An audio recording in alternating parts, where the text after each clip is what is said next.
हम भी 7 प्रश्न लिख के आए, हमारा प्रश्न पॉकेट में ही रह गया, सब जवाब हमको मिल गया। वही मोह जनित संशय सब आपके अंदर में अज्ञानता से उत्पन्न सारे संशयों का नाश करने वाले।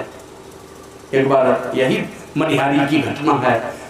1 महीना का शिविर चला, ध्यान शिविर, और गुरु महाराज की अगुवाई में हुआ था, उनके सानिध्य में। तो गुरु महाराज कहते हैं पूज्य संसेवी बाबा को कि हुजूर ये क्या कहते हैं, गुरु महाराज ही कहते हैं कि महावीर जी हमको 3 बजे जगा दीजिएगा, ध्यान करेंगे। तो जाके बाजार से अलार्म वाली घड़ी ले आए, टेबल घड़ी, और ला करके 2:45 पर कांटा लगा करके और सो गए। जैसे 2:45 की घंटी बजती तो आंख मलते हुए सीधे गुरु महाराज के कमरे की ओर गए। अब ऐसे सिकड़ी छूना ही चाहते हैं कि अंदर से आवाज आती है, कौन? महावीर जी, जाइए बैठ के ध्यान कीजिए। चले गए, लगा कि शायद गुरु महाराज पहले जग गए। तो दूसरे दिन फिर उसी तरह 2:45 पर कांटा लगा के फिर गए जगाने के लिए। तो दूसरे दिन भी आवाज आती है, कौन? तो कहते हैं हुजूर हम महावीर। अच्छा ठीक है, जाके ध्यान कीजिए। और रोज दिन जाते रहे 1 महीना तक, कभी भी गुरु महाराज को जगा नहीं सके। तो मन ही मन वो कहते हैं, अरे मूर्ख मन, जो सारे दुनिया को जगाने के लिए आया है। गुरु महाराज लिखे, जागृत जिंदा सदगुरु जग में सब जिनको कर जोड़ा। सारे जहां के लोग जिनका कर जोड़ते हैं, जिनके सामने नमन करते हैं, तू जाता उसको जगाने के लिए, जो सारे संसार को जगाने के लिए आया है। वो तो तुम्ही को जगने की आदत डालने के लिए वो अपने जगाने का बहाना बनाया। तो सारे संशयों का आपके मन में जो भी शंका, जो भी परेशानी उठेगी, जो भी बातें उठेगी, सारे संशयों का निदान उनके द्वारा हो जाएगा। पूज्य छोटे लाल बाबा एक दिन अपने कमरे में जब बीए पास किए तो मन ही मन सोचते हैं हमको तो किसी जिला का डीएम बनना है, मन ही मन सोच रहे हैं। अब गुरु महाराज इधर से सीधे पहुंच गए उन्हीं के कमरे में, जाके कहते हैं छोटे लाल अब तुम डीएम बनोगे तो हमारा कुपागा कौन चलाएगा, कौन देखेगा कुपागा। अज्ञानता से उत्पन्न सारे संशयों का मोह की रात्रि से सब जीवों को उठाने का काम, सारे संसार को जगाने का काम लेकर के इस संसार गुरु आते हैं संसार में।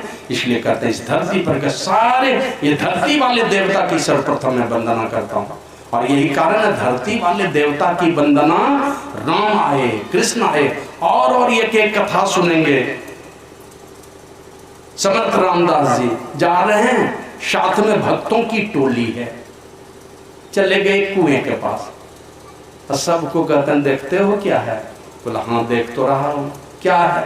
बोला ये पेड़ का सब पत्ता गिर जाता है कुएं में, और पेड़ में एक ही डाल है, डाली गई है कुएं की ओर ही, सब पत्ता झड़ करके कुएं में गिरता है और पानी गंदा कर देता है। तो समर्थ रामदास जी पूछते हैं क्या होना चाहिए? बोला इसको कटवा दिया जाता तो बढ़िया रहता। दे दिया कोई प्रस्ताव, और सब मुंह ताक रहा है काटेगा कौन? तो समर्थ रामदास जी इधर उधर मुंह घुमा करके देख लिए।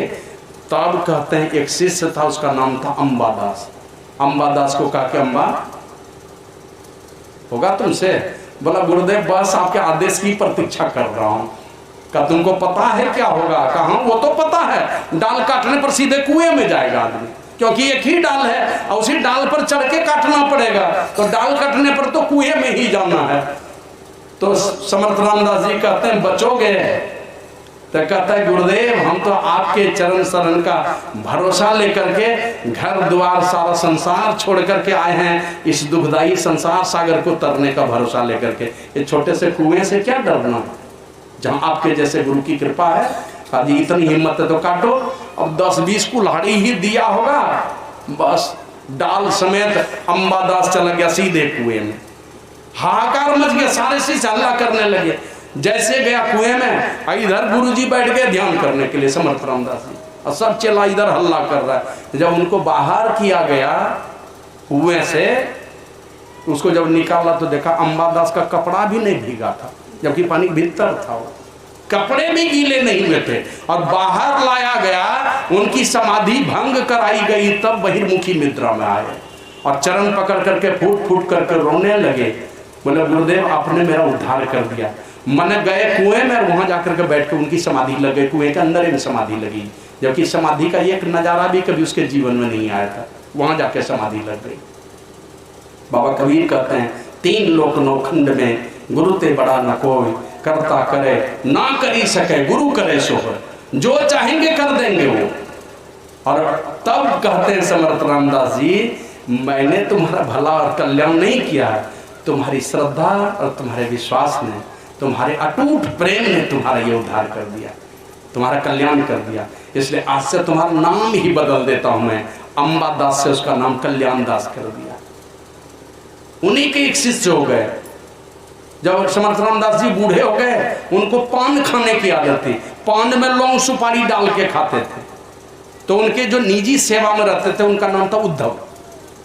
एक तो कृष्ण भगवान के भक्त हुए हैं, एक उद्धव जी समर्थ रामदास जी के भक्त हुए हैं। वो लौंग सुपारी चूर करके ले जाके देते थे खाना खाने के बाद। बाद में जब दांत कमजोर हो गया ना, तब सिलबट्टा में कूट करके ले जाके दे देते थे। उनका गुरु भाई लोग चुरा लिया। तब ये क्या करेगा, सिलबट्टा ही गायब हो गया, गुरु जी को खिलाना है तो अपने ही मुंह में पान में लौंग सुपारी डाल करके चबा लेता था, उगल के ले जाकर गुरु जी को दे देता था। वो भी प्रेम से खा लेते थे।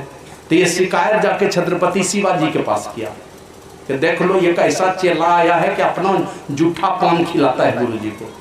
तो शिवाजी आकर के कहते हैं, हाँ तुम ऐसा करते हो, कहाँ है सिलबट्टा, लाओ तो। किस सिलबट्टा में तुम चूरते हो? बोला कि भैया विश्वास कीजिए, हम ये सिलबट्टा में ही चूर के ला देते हैं। बोला कहाँ है सिलबट्टा, ला के दो। तो अंदर गया रसोई घर में और उठाया ये कटार और अपना सारा जबड़ा उखाड़ के हाथ में लेके चला आया, उधर से ला के दे दिया सामने में। और समर्थ रामदास जी ऐसे ही सामर्थ्यवान महापुरुष थे, लिए हाथ में जबड़ा फिर मुंह में डाल दिए, और जैसे माथा पर हाथ रखे मुंह पर ना, फिर वो जबड़ा उसी तरह से व्यवस्थित हो गया उसके मुंह में।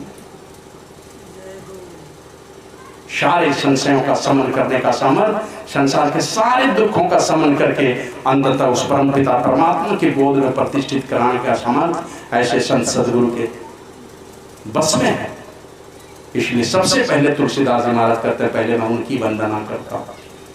फिर कहते हैं सुजन समार सकल गुण खाने, सारे गुणों के खान कौन है? सुजन समार। सुजन मने सु मने सुंदर, जन मने आदमी। सुंदर आदमी कौन है?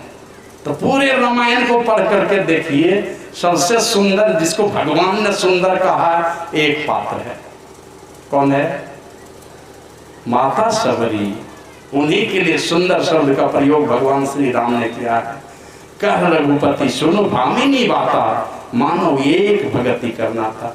मन भक्ति की खूबसूरती जिसके अंदर में है ना, भक्ति रूपी श्रृंगार जिसने किया है, अपने आप को भक्ति के सारे सोपानों में अपने को सजा करके रखा है, दुनिया का सबसे खूबसूरत है।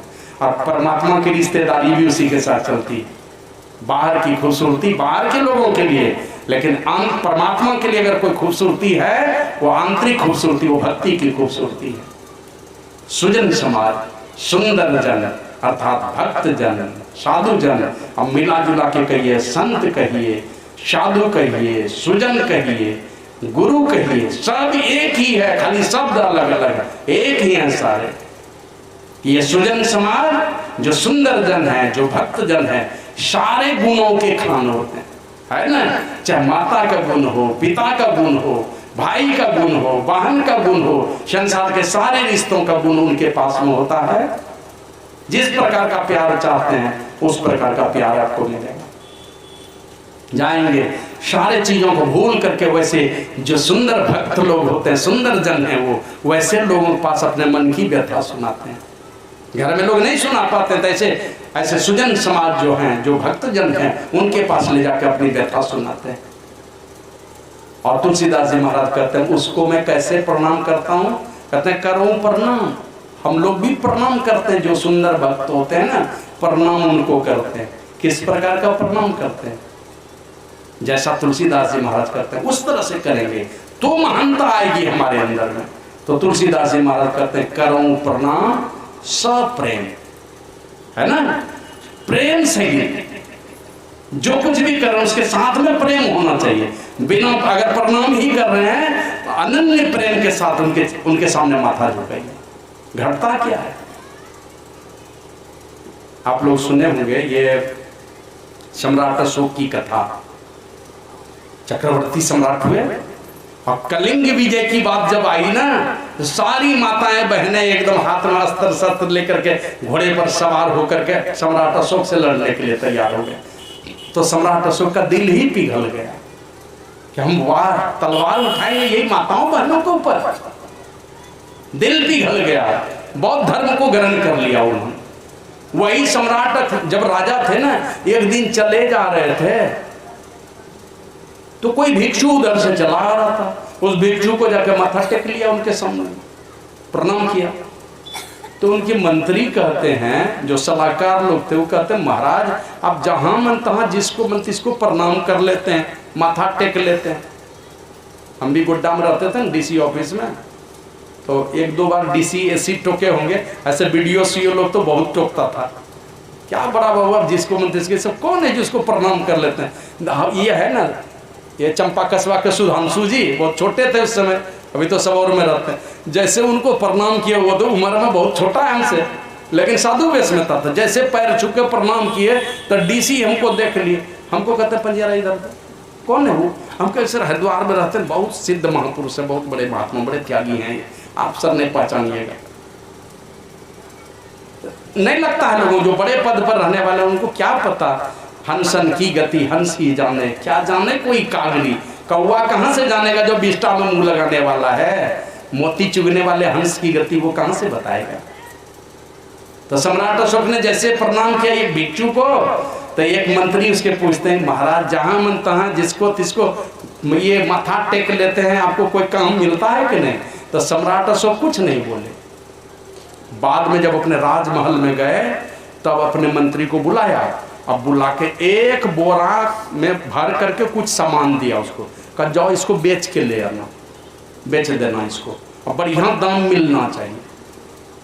अब वो ले करके गया बेचने के लिए, तो खोल के भी नहीं देगा क्या है इसमें। बाजार जाके खोलता है तो देखता है उसमें तो हड्डी है, बहुत सारी हड्डियां थी, खाली हड्डी ही हड्डी थी बोरे में।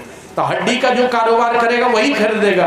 तो हड्डी लेकर के चला गया, हड्डी खरीदने वाले के वहां पर ले लिया, कुछ एक हड्डी को छोड़ के सब ले लिया।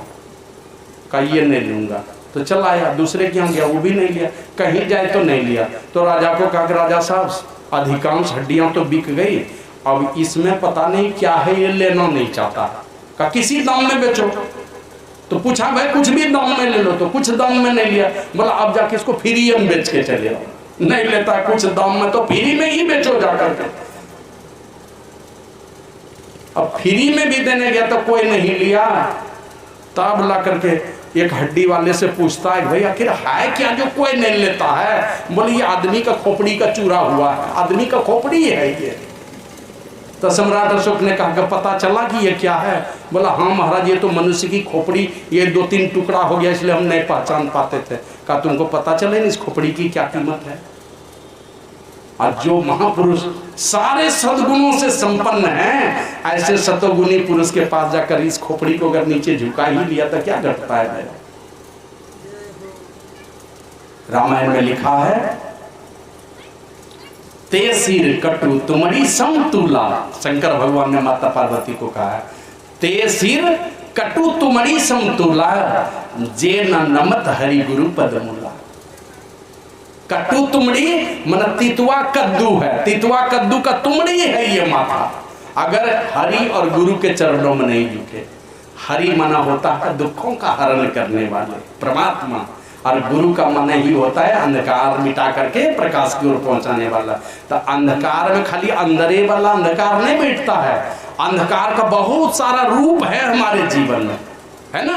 खाली अंदर में अंधकार ऐसी बात नहीं है, अंधकार के बहुत सारे रूप हमारे जीवन में है जिससे हम दुखी हो रहे हैं। और पहला रूप क्या है हमारे जीवन में? गरीबी है, लाचारी है, बेबसी है ना, काम है, क्रोध है, लोभ है, ईर्ष्या है, अभिमान है। ये सारे के सारे उस तमस के ही रूप है, अंधकार के ही रूप है। इन सारे तमस को मिटाने वाले, दुख दरिद्री को मिटाने वाले, काम, क्रोध, ईर्ष्या, द्वेष, लोभ, लालच, इन सारे चीजों का मटिया मेट करने वाले हैं। और ये सारे के सारे उपजते हैं उसी अंधकार से, अज्ञानता के कारण ही उपजते हैं। और रामायण में लिखा है जब ते राम प्रताप खगेसा, उदित भयउ अति प्रबल दिनेसा, पूरी प्रकाश रहे हूँ हूँ लोका, बहुतेन शोक बहुतन मन शोका, ये बहुतेन सुख बहुतेन मन शोका, जिन्हीं शोक ते कहूँ बखानी, प्रथम अविद्या निशा निशाना। सबसे पहले अज्ञानता रूपी रात्रि चली जाती है जिस दिन आपके अंदर में दिव्य सूर्य का उदय हो जाएगा, राम रूपी सूर्य का उदय हो जाएगा आपके जीवन में। तो गुरु ये सुजन समाज ये आपके जीवन में परिवर्तन करने वाले होते हैं, भक्तों की ऐसी कृपा होती है, सारे गुणों के खान होते हैं। फिर आगे कहते हैं साधु चरित शुभ सरिस कपास। अब तुलसीदास जी महाराज पहले संत धरती वाले देवता की वंदना, फिर भक्त जन सुजन समाज की वंदना, फिर कहते हैं साधु चरित शुभ सरिस कपासु। साधु का चरित्र किस प्रकार का होता है? शुभ ही शुभ करने वाला, भला ही भला करने वाला। सरिस कपासु, सरिस मन जैसा, कपासु मने रुई जिसको कहते हैं, ये कपास जैसा होता है साधु का स्वभाव। किस प्रकार होता है कपास का स्वभाव? निरस विषय, मुंह में लीजिए स्वाद लगेगा? नहीं लगेगा। लेकिन ये रुई करता क्या है कपास? सदैव दूसरों की इज्जत को ढकने का काम करता है। धागा बना दीजिए, उस धागे से आपकी इज्जत को ढकने का काम करेगा। और भी कपास का कोई काम है क्या? दूसरे का इज्जत ढकने के अलावा कपास के पास कोई काम है?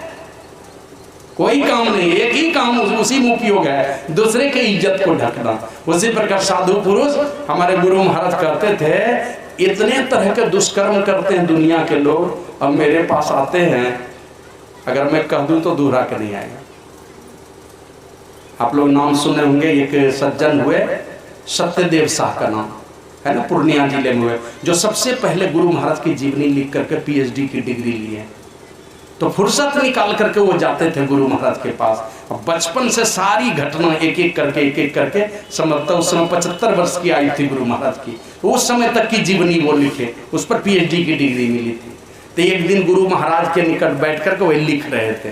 तो गुरु महाराज कहते हैं, मैं एक जगह गया था सत्संग करने के लिए इसी बिहार में, बहुत अच्छी व्यवस्था की थी, लेकिन कुछ दुष्ट लोग ऐसे थे, चोर ही चांदनी रात न भावा, उनको अच्छा नहीं लगा वहाँ की व्यवस्था देख करके।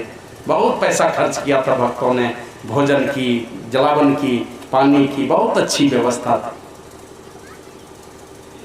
लेकिन कुछ दुष्ट लोग थे, मैं जिस घर में था ना उसी घर में आग लगा दी उसने। जिस घर में मैं ठहरा था उसकी झोपड़ी थी, उस काशी घास होता है ना उसी की झोपड़ी, उसी में आग लगा दी। और जिस तरफ से घुसने का द्वार था ना उधर से ही आग लगा दी थी। और जब जल करके मेरे बदन पर गिरने लगा तब मैं उस कमरे से बाहर निकल गया। और बाहर जैसे निकला तो भी उसका मन नहीं माना, तलवार लेकर के दौड़ा मुझे काटने के लिए। लेकिन कुछ सत्संगी लोग बीच में आ गए, वो डर से भाग गया तलवार छोड़ करके। हमने तो कोई सजा नहीं। गुरु महाराज कहते हैं, कसूर करोगे, कसूर की सजा तो संसार के लोग देते हैं, लेकिन पाप करोगे उसकी सजा परमात्मा देंगे। और परमात्मा के सजा से, संसार के सजा से तुम बच सकते हो। चोरी बेईमानी ये वो करके, पैरवी पैगाम करके संसार की सजा से बच सकते हो, लेकिन परमात्मा के दंड से कभी नहीं बच पाओगे। देखते हैं ना, हजारों गाय के बीच में एक बछड़े को छोड़ते हैं तो भूख लगने पर बछड़ा खोज लेता है अपनी मां को। उसी प्रकार जो आपने पाप का फल लगाया है ना, कुकर्म का फल का, वो फल जिस दिन पकेगा ना तो आप किसी लोक में छिपे रहिएगा, वो फल खोज करके आपके पास पहुंच जाएगा और वो पाप का फल आप ही को खाना पड़ेगा जब पक जाएगा। तो चाहे जिस लोक में जाके छिप जाइए, छोड़ेगा नहीं, हुआ छिपा हुआ रहेगा। जैसे देखते हैं ना, मिठाई ये हलवाई की दुकान में आग में चूल्हा में भर दिया कोयला और तौ दे दिया, नीचे से ऊपर से राख दे दिया, और सुबह जरा सा झाड़ देता है, देखते हैं ना, सब राख नीचे गिर जाता है, तौ ज्यों का त्यों बरकरार रहता है। श्री सद्गुरु महाराज की जय। तो छोड़ेगा नहीं। तो गुरु महाराज कहते हैं, हमने कोई सजा नहीं दी, लेकिन बाद में उसको बड़ी भयानक बीमारी हो गई, वो मर गया। तो कहते हैं सत्यदेव बाबू हुजूर, क्या नाम था उसका? बोला नाम नहीं बताऊंगा, नहीं तो नाम बता दूंगा तो पर उसके जात का पता कर लोगे तुम। तो पूरा जाते बदनाम हो जाएगा। तो बोला कौन गाँव, उनके पिताजी का क्या नाम था? तो बोला कि बाप गलती करे बेटा और बाप को बदनाम करूं, वो भी नहीं बताऊंगा। का हुजूर कौन गांव का था? का एक लड़के की गलती की सजा पूरे गांव वाले को दे दूं, ये भी नहीं बताऊंगा। का हुजूर तो पंचायत का नाम बता दीजिए। का ये तो और बड़ी बात हो गई, एक गलती की सजा पूरे पंचायत वासी को क्यों दे दूं? मैंने नौ प्रखंड बताए, जिला खाली बता दिए इस जिले में, और राज्य तो लोग जानते ही थे। का अगर बता दूंगा तो लोग कहेंगे उस गांव का आदमी बड़ा ही खराब है, वो मेहिनी दास को आग से जला दिया था, पर नहीं बताऊंगा मैं, है ना। सदैव आपकी प्रतिष्ठा को, लाज को बचाने का काम ये संसद गुरु करेंगे। और जो भी हम लोग गए अच्छे पुरुष के पास, देखिएगा आप में अगर कोई कमजोरी भी है ना, एकांत में चुपचाप भले डांट लेगा, कुछ बोल लेगा, लेकिन सार्वजनिक रूप में आपको कभी भी कहीं बेइज्जत होने नहीं देगा। गलती भी कर हो गई है आपसे, सदैव आपके प्रतिष्ठा को बचाने का काम करते हैं। तो इसलिए तुलसीदास जी महाराज कहते हैं, साधु चरित शुभ सरिस कपासु, कपास जैसा होता है कि धागा बने तो इज्जत ही बचाएगा, इसलिए साधु भी होता सद्वृत्ति युक्त, अच्छे गुणों से युक्त होते हैं ये साधु पुरुष। इसलिए आपकी अच्छाई को देखेगा और उस अच्छाई को दुनिया में प्रचारित कर देगा, खूब बड़ाई कर देगा। एक जगह गए गोड्डा में सत्संग में, 3 दिन रहे बाबा साई स्वामी जी महाराज। तो संयोग से गोड्डा में ही मेरी नौकरी थी, तो मौका निकाल के मैं सत्संग में चला जाता था।